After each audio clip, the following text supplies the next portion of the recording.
Hi అండి, అందరికీ నమస్తే.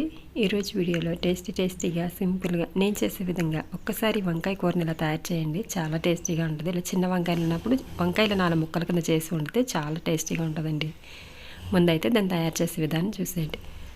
స్టవ్ వెలిగించి ఒక కళాయి పెట్టి కొద్దిగా నూనె పోసి అందులోకి శనగపప్పు, మినపప్పు, అలాగే పల్లీలు, ధనియాలు, జీలకర్ర, మసాలా దినుసులు అన్నీ కూడా ఒక్కొక్కటి తీసుకున్నానండి.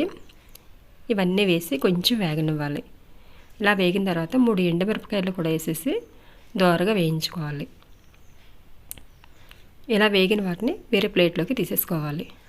అదే నూనెలోకి 1 కప్పు వరకు ఉల్లిపాయ ముక్కలు కట్ చేసి వేసుకొని కొద్దిగా వేయించుకోవాలి.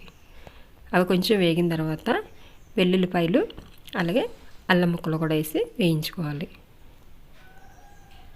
ఇలా వేగిన తర్వాత పూర్తిగా చల్లారి పెట్టుకోవాలి. ఇలా వేగిన వాటిని మిక్సీ గిన్నెలో వేసుకొని మిక్సీ పట్టేసుకోవాలి. అలాగే చిన్న చింతపట్ట కూడా వేయాలండి ఉల్లిపాయలు వేసే గిన్నెలోకి. మిగతా మసాలా దినుసులు అయితే పొడిలాగే చేసుకోవాలి.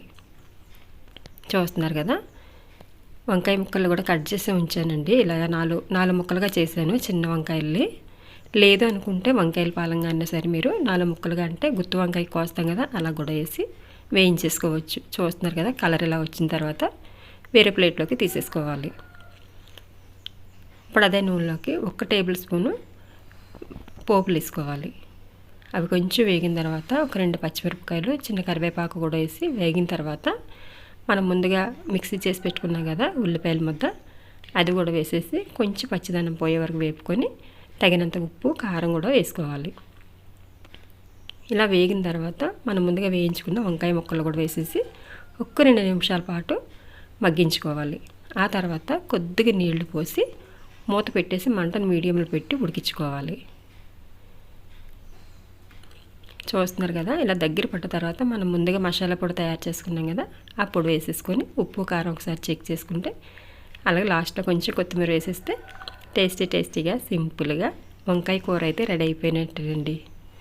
వేడి అన్నంలో తింటే చాలా టేస్టీగా ఉంటుంది. చూశారు కదండి, వీడియో నచ్చిందని అనుకుంటున్నాను. నచ్చితే ఒక లైక్ ఇచ్చి సబ్స్క్రైబ్ చేయండి.